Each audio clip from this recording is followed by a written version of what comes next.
Happy Black History Month, and thank you for joining us for this week's edition of the Appalachian Weekly News. I'm Noah Cornelius. And I'm Yannia Nordelo. Big news for the Boone residents. The town council recently passed an ordinance protecting residents from discrimination on the basis of race, gender, sexuality, ethnicity, and other marginalized identities. During the town council meeting, they announced that the newly reformed Human Relations Commission will help the community in the transition. Obviously it passed unanimously for us just last week, and I just can't be more proud of what we've been able to accomplish. So. The council voted unanimously to pass the Non-Discrimination Ordinance, becoming the 21st municipality in North Carolina to do so.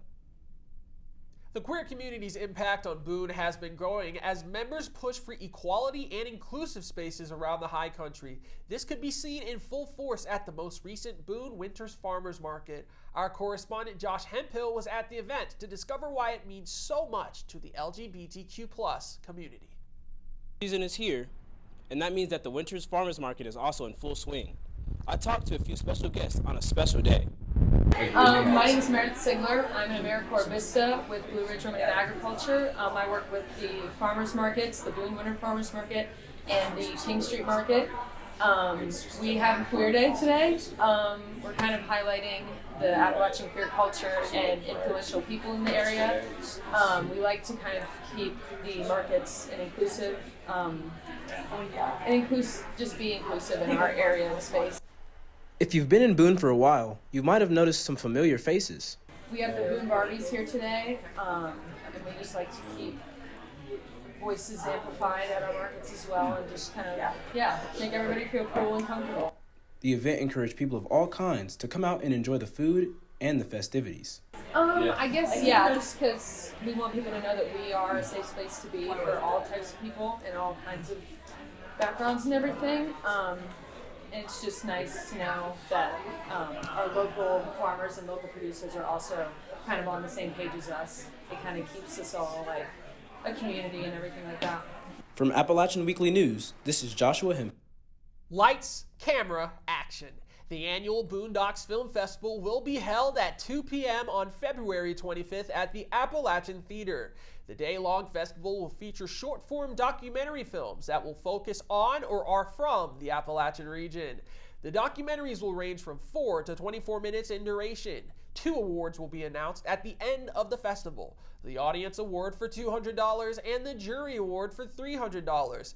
Films will be screened in blocks, and filmmakers are invited to attend and take part in a short Q&A following each block of films. Those interested can go to www.apptheater.org/Boondocks Film Fest. Now, Yannia, I don't know about you, but it was a surprise to me when I tried to enter the bookstore, only to be met with construction and hard hats. Yeah, it's really weird. It was a surprise to me too. But we are 3 weeks into the spring semester, and one important stop for students is undergoing some major changes. Our correspondent Shannon Pendleton has the story. When students came back to campus from winter break, one thing that they may have noticed is that the first floor of the university bookstore is under renovation. Appalachian State University and the Jenkins Pier architects have been working together to design the new layout of the store. John Ekman, the Associate Vice Chancellor for Campus Services, talks about the design process. The idea was to capture both the fandom of the university for athletic events, but also to capture the outdoors. And so you'll see that there's all sorts of things hanging up in the store that talk about what it's like to be a student at App State. There'll be kayaks and canoes and skis and all sorts of things. Last January, the UNC System Board of Governors approved the full project funding of $5 million. Ekman talks about where the money for this project is coming from. Well, the bookstore renovation is being paid for with bookstore funds. And so there are no tax dollars or other general use funds going towards this project. One of the main goals of this project is to improve the overall experience of the bookstore. Ekman talks more about the changes to the store. I think it's going to be an easier store to navigate. I think it's going to be a lot more pleasant to come visit the store. We want a store that the entire community is proud of, and this will certainly be that sort of a store. We think it'll be better experience when students bring their families to come visit the campus and come shop here. It will be one of the nicest bookstores in the entire North Carolina university system. The bookstore's construction is expected to be completed by this summer. Pam Walker, the director of the university bookstore, talks about her wishes for the bookstore when it is back open and running. Please come and check us out. I think that you will be happy. The community, I think, will be happy, and our staff, students and faculty, I think it'll be a welcoming addition. At this time, the second floor of the bookstore still remains open, and there are no plans to renovate it. For the Appalachian Weekly News, I'm Shannon Pendleton. If you enjoy not only looking at art, but also understanding the meaning behind it, then Art Talk is for you. Art Talk is an event hosted by the Church and Center where artists discuss the ideas that led to their exhibit. The most recent artist, April Flanders, discussed her future plans for her artwork. But I'm really fascinated by these collaborations, and my next collaboration is actually, first of all, to take this portfolio up to Baltimore as part of the Marine Bioinvasions Conference. For more information about future art talks and the new exhibits at the Church and Center, visit tcva.org. If you're looking for a fun way to spend your Friday night, head to downtown Boone for the Art Crawl. This event is hosted by the Town of Boone Development Association and includes art galleries and wine tastings from shops and businesses. There are a number of places you can stop to see art exhibits along King Street, such as the Church and Center for the Visual Arts, as well as the Maisie Jones Gallery and the Jones House Community Center. The event is free of charge and happens the first Friday of every month. Now, if you've been driving around town over the past week or so, you may have noticed the Boone Police Department has a new look. That new look has one officer's dad beaming with pride. Reporter Judson Mabe has the story. Out with the old and in with the new for the Boone Police Department, as some vehicles are sporting a new design on their cars. Thanks to designer Marty Shue, father of Boone PD Officer Caleb Shue. I got a chance to talk to the man behind the design. So in the actual design itself, I wanted it to, well, I guess it's kind of like a threefold design. I wanted it to represent the town of Boone. I did want it to represent the police department. I also wanted it to represent the police officers who have given their life in the line of duty. And so that's where the stars come into play on that. There's 11 stars. 11 police officers in Watauga County have died in the line of duty. And I color-coded those so that 8 of them have been killed in the line of duty and 3 died while on duty. I just hope that the design itself represents the town of Boone very well. It also represents the Boone Police Department very well, and that it's something that the police department and the town can somewhat be proud of. That's kind of my hope. The design was chosen by the town council following a countywide competition back in August of 2022. Now, officers are riding in style thanks to the community. I'm Judson Mabe, and this is App Weekly News. To all music lovers, the 15th Annual Fiddlers Convention is this Saturday, February 4th at the Plemmon Student Union. This year's convention is set to have not only live performances, but also performance competitions, a handmade market, luthier gatherings, workshops, and much more. The event is free for all students and to the public. If you want more information about the event, visit fiddle.appstate.edu. Hungry? Well, more than likely you will be after this next story. I had the opportunity to have an exclusive interview with Mike Ball, the COO of Boone's newest restaurant, Vicious Biscuit.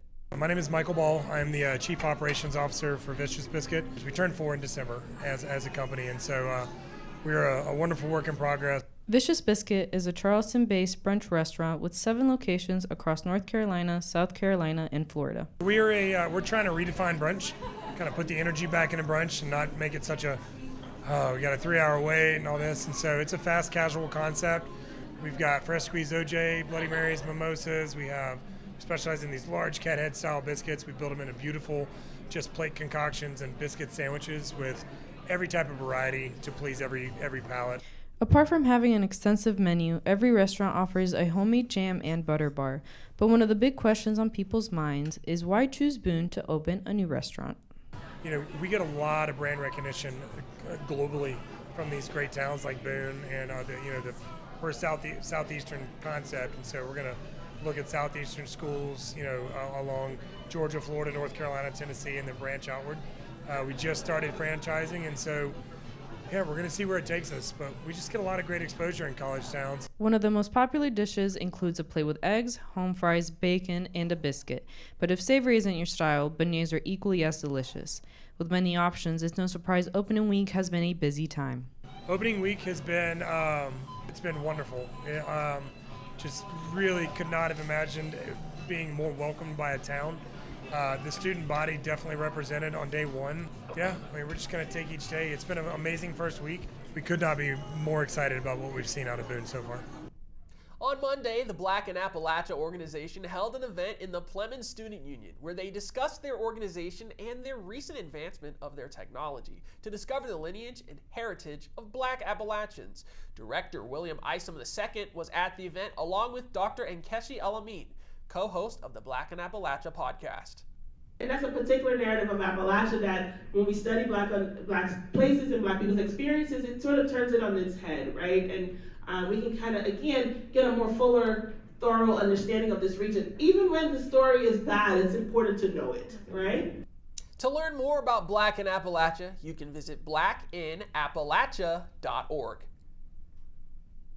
It's Black History Month, and Appalachian State University is recognizing the many important contributions that Black people have made to our institution, our community, and our nation. App State's month-long celebration will include a wide variety of activities and events, from Zuzu African acrobats and Hayes School of Music concerts to a night with Mavis Staples presented by the Schaefer Center for the Performing Arts. To learn more about all the MLK Day events going on throughout the month, you can visit today.appstate.edu/MLK.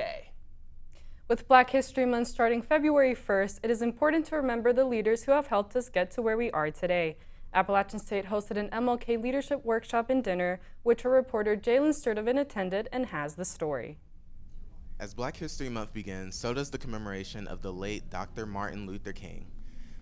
Appalachian State University is going to be celebrating the commemoration of Dr. Martin Luther King by commemorating him throughout the entirety of Black History Month.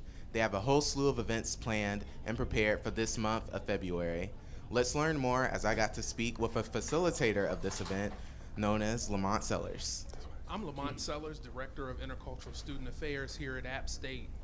This is our annual MLK Legacy Dinner and Leadership Workshop.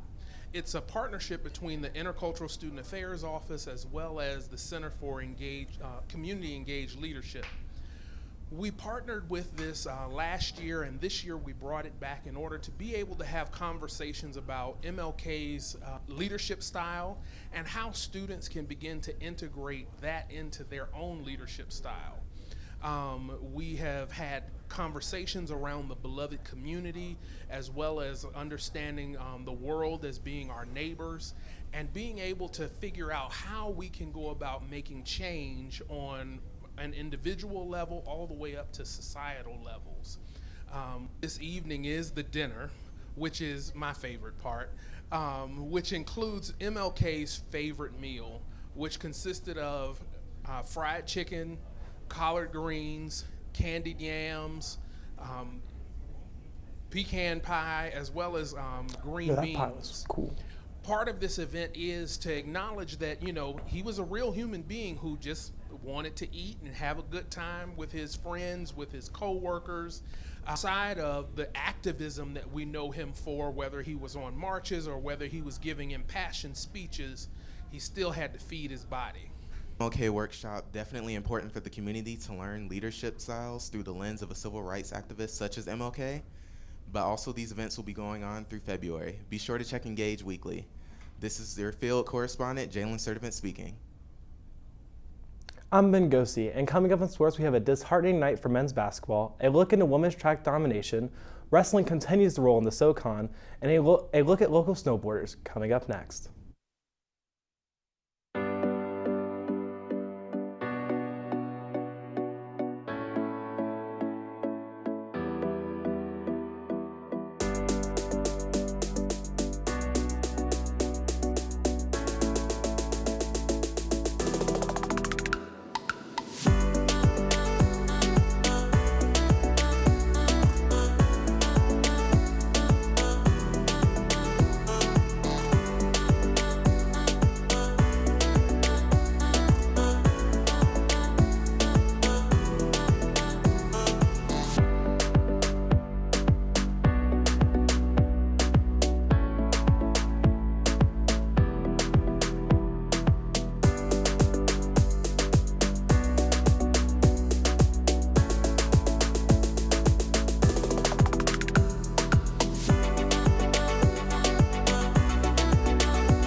Welcome back to the Appalachian Weekly News. I'm Yannia Nordelo. And I'm Noah Cornelius. Now, we certainly have had some exciting Appalachian State's moments throughout this week. And to take us through everything that happened this week is our very own Ben Gosey. Ben, what do you have us for sports? App State men's basketball suffered a 66-58 loss to Marshall, snapping a 3-game win streak for the Mountaineers. Freshman Justin Abson led the Mountaineers in scoring with 16 while also grabbing 8 rebounds, while senior Donovan Gregory snagged his 500 rebound for the Mountaineers. App State was unable to guard the Marshall's guard combo of Tavion Kinsey and Andrew Taylor, giving up 36 of the 66 points to the duo. The Mountaineers now look back to get back in the win column this Saturday's whiteout game against James Madison University. Last weekend, App State's women's track and field team traveled to the VMI tournament in Lexington, Virginia, where the Mountaineers put on a dominant performance. The Mountaineers finished the weekend with 3 event wins and 17 top 5 finishes. The highlight of the tournament came on the final day with App State's 4x400 meter relay team of graduate student Jelani Smith, senior Jada Branch, graduate student Hunter Robinson, and senior Mariah Atwater capturing gold with a new school record of 3 minutes and 47 seconds. This beat the previous record by a little more than half a second set in 2012 by Asia Dunlap, Brianna Morrison, Shanita Martin, and Brianna Olson. The Mountaineers now look forward to their next meet this weekend, splitting for the Campbell City Invite and the Dock Hale Virginia Tech meet, both on February 3rd. Local Blowing Rock snowboarder Luke Winkleman is competing in the Toyota Grand Prix this weekend in Mammoth Mountain, located in California. Winner of the snowboarding competition held in 2022 at App Ski Mountain, Winkleman is making his name for snowboarding, with this past year earning his first World Cup podium finish, while also being listed on the U.S. team for the 4th year in a row. This is not the only North Carolina snowboarder on the rise, with Zeb Mitchell competing in the X Games Aspen over the past weekend. Known for his wild tricks and ingenuity on the Knuckle Huck event, Mitchell has quickly become one of the most popular boarders in the competition. Winkleman is competing at this weekend's event, where we wish him luck. Will Formato named Southern Conference Wrestler of the Week after his efforts in the Mountaineers' Monday night win against Gardner-Webb. Number 20 App State stayed a perfect 4-0 in the Southern Conference after defeating Gardner-Webb 32-6. Formato, who is ranked 26th in his weight class, defeated 24th ranked R.J. Mosley to help boost the Mountaineers to victory. The Mountaineers are one of 3 teams to remain undefeated in the conference, with Chattanooga and Campbell universities also remaining a perfect 4-0. App State now battles Chattanooga this weekend, where they hope to remain undefeated in the conference championships. We have a busy week of sports coming up, so stay tuned. Yannia and Noah, back to you. Thank you as always, Ben. Now it's time for the High Country High Note. This week, Ben Gosey made his way to Whole Lotta Doughnuts to speak with the owners about their new menu options, which now include some adult favorites. If their massive donuts weren't enough, Whole Lotta Doughnuts is now expanding their drink menu, adding wines and ciders to pair with their tasty treats. After listening to customers' pleas for Irish King coffee, owners Mark and Jackie Holland and Joanne Johnson want to create a unique experience for their customers while also giving back to their community. Oh, that's the best feeling ever, and that's why we started Whole Lotta Doughnuts, was to be able to give back, and to be able to give back within our community and have a place where the students come and even alumni come and bring their families to make it more of an experience. Is just wonderful. It just fills my heart. Their drinks also have meanings, like their signature Mama J's wine, which was made in support of a family member who is battling breast cancer. Profits of that drink will be donated to breast cancer research. We also have a second drink. We had family members that got involved in a head-on collision last year, and we understand the significance and folks that are firefighters and first responders. So we have a drink called the Fireman Chandler's Sunrise Mimosa, and with that, we're going to try to find needs within the Watauga County Firefighter Association first responders that we can provide 10% of those proceeds back to help those firefighters and those firefighters' families and first responders. Along with their new drinks, Whole Lotta Doughnuts is adding snacks too, like their olive and relish plate and their new favors of popcorn and pretzels. I think it's probably going to be Cousin Eddie's Bloody Port, paired with our salty, like our popcorn. We have gourmet popcorn that we do right here in the store, and we have chosen a dill pickle popcorn that is just wonderful, that savory and salty, and I think that's going to be probably one of our best ones. So the next time you're feeling like happy hour, maybe pair it with some donuts.